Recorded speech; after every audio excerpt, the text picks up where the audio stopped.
네, 안녕하세요. 보험을 알려주는 남자, 전성호 팀장입니다. 오늘 영상은 간병인 보험에 대해서 좀 알아보려고 제가 영상을 켰습니다.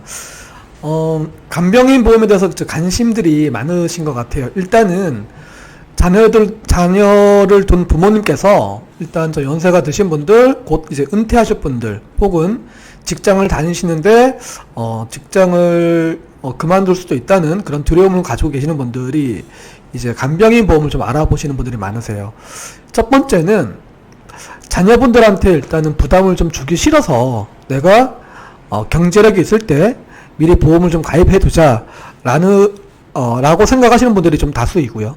두 번째는 아무래도 요즘 추세가 그렇지만 이제 보통 자녀분들이 이제 대학 졸업하고 이제 사회생활을 하시게 되면 대부분 다 이제 거의 부모님을 떠나서 사시는 분들이 많잖아요. 따라서 자녀분들한테 경제적인 도움을 좀 요청하기가 껄끄러운 거죠. 예, 그런 경우가 아마 많다고 생각하는데, 오늘 간병인 보험은 일단은 간단합니다. 내가 아파서 혹은 다쳐서 병원에 입원했을 때 이제 간병인이 필요한 경우 이제 보장을 받을 수 있는 상품인데요. 첫 번째 간병인 보험은 간병인 지원 일당이라는 플랜이 있고, 두 번째는 간병인 사용 일당이라는 플랜이 있습니다. 이 둘의 차이는, 첫 번째 간병인 지원 일당은 간병인을 직접 보내주는 이런 담보예요. 그러니까 여러분들이 병원에 입원하셨는데 간병인을 써야 되는 경우가 생기잖아요. 이럴 때 보험사로 연락하면 해당 보험사가 제휴되어 있는 간병인 회사에서 사람을 파견해서 직접 180을 한도로 이제 간병인 서비스를 받을 수 있는 그런 플랜이고, 간병인 사용 일당은 내가 간병인을 직접 쓰는 겁니다. 사람을 불러서 직접 쓴 다음에 치료가 다 끝나고 이제 간병인 비용을 본인이 먼저 낸 후에 보험사에 청구하는 그런 담보라고 보시면 되는데, 이 둘의 차이점은, 일단은 간병인 지원 일당이라는 이 플랜은 A 보험사의 경우는 3년 갱신, 10년 갱신 이렇게 돼 있어요. 따라서 3년 갱신인 경우는 3년마다 갱신받는다는 뜻은 뭘까요? 3년마다 보험료가 오를 수 있다는 의미죠. 근데 10년 갱신 같은 경우는 좀 기간이 길기 때문에 아무래도 짧은 것보다는 좀 길게 긴 10년 상품이 좀 나을 것 같고요.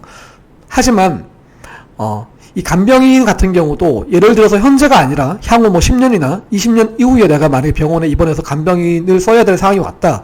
지금 현재 여러분들도 아시겠지만 최저 시급이라는 게 계속 오르잖아요. 물가 상승도 있고 인플레이션 때문에 임금 상승이 계속 오르기 때문에 현재는 예를 들어서 15만원 정도 하지만 향후 2배인 30만원이 될 수도 있다는 뜻이죠.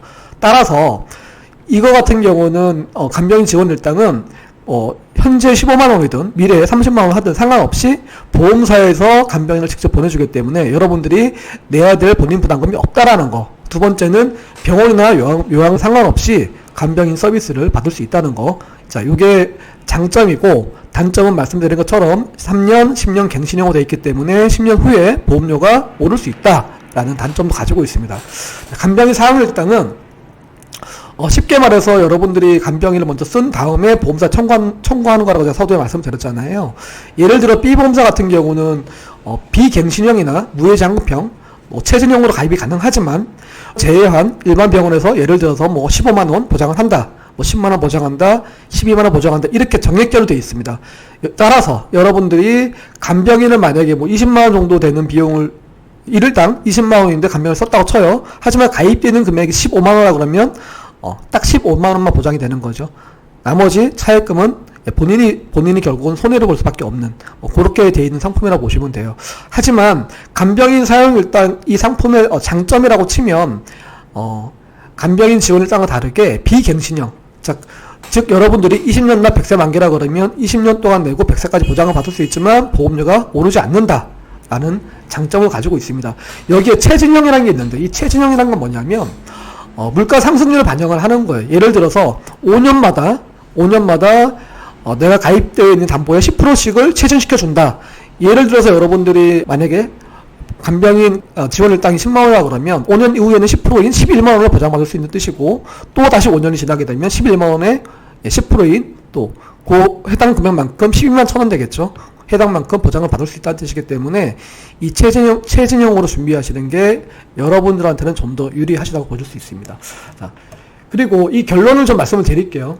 이게 생각보다 좀 간단한데요. 간병인 지원 일당은 물가 상승에 대한 부담이 없습니다. 예, 간병인을 파견받는 보험이고 병원이나 요양병원 입원 시 그러니까 첫째 날 1일 이상부터 간병인을 최대 180일 한도로 사용할 수 있다는 장점이 있고요. 간병인을 만약에 본인이 안 쓴다 그러면 본인이 가입했던 그 입원 일당, 예를 들어서 하루에 뭐 2만원이든 3만원이든 이렇게 가입되어 있는 입원 일당이 있죠. 요거를 입원 일수 곱하기 가입 일당 이렇게 해서 보장을 받을 수 있다. 자, 간병인 사용 일당은 간병인을 사용하신 후에 청구를 하는 상품이다라고 제가 말씀을 드렸고요. 하지만 이 상품은 비갱신형으로도 가입이 가능하다. 단 가입 당시 정해진 금액만 보장받기 때문에 물가 상승 시점에 보장 금액이 부족하다는 단점이 있을 수 있습니다. 따라서 단점을 보완하기 위해서 운영 체증형 10%씩 인상이 되는 거죠. 예를 들어서 가입 금액이 10만원인 경우 운영 경과 시점이 10%가 체증돼서 11만원으로 보장이 늘어난다. 자, 요렇게 이해를 하시면 됩니다. 따라서 여러분들이 나한테 어떤 게 더 유리할지를 일단은 선택하시기가 사실 쉽지는 않으실 거예요. 따라서 저희 같은 전문가를 통해서 일단 상담을 받아보신 다음에 어떤 게 나한테 좀 더 유리할지, 이게 왜냐하면 보험료는 생각하는 것처럼 보험료라는 게 보험사가 보험료의 어떤 월 보험료를 기준하는 것들은 첫 번째는 나이입니다. 나이, 그 다음에 성별, 그 다음에 직업이 이제 상해 급수죠. 상해 급수. 그리고 마지막으로 과거 병력입니다. 자, 과거 병력이 있으면 어떻게 될까요? 아무래도 과거 병력이 있는 분들은 뭐 물론 또 완치가 됐을 수도 있지만 완치가 되지 않고 계속 꾸준히 약을 드시거나 통원치료 하시는 분들 계시죠. 이런 분들은 또 병원을 또 가셔야 될 확률이 높다 보니까 보험사에서 건강처로 받아주지 않죠.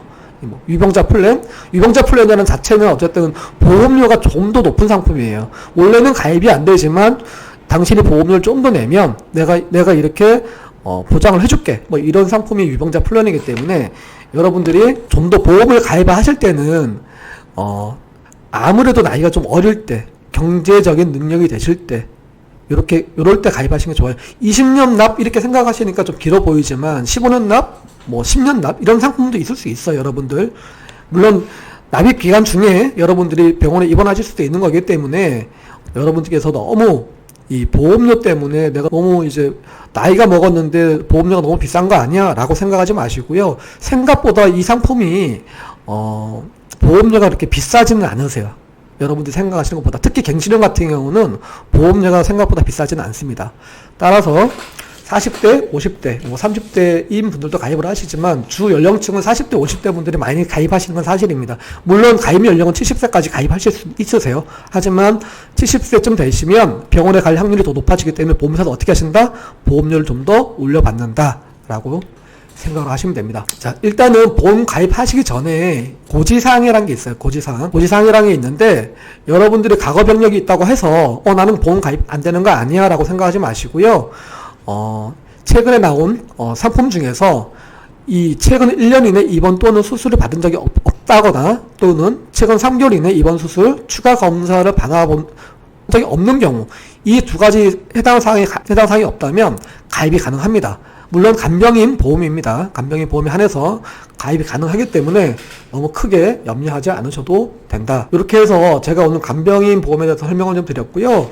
간병인 보험은 보험사에서 판매하는 보험사도 있고 판매하지 않은 보험사도 있어요.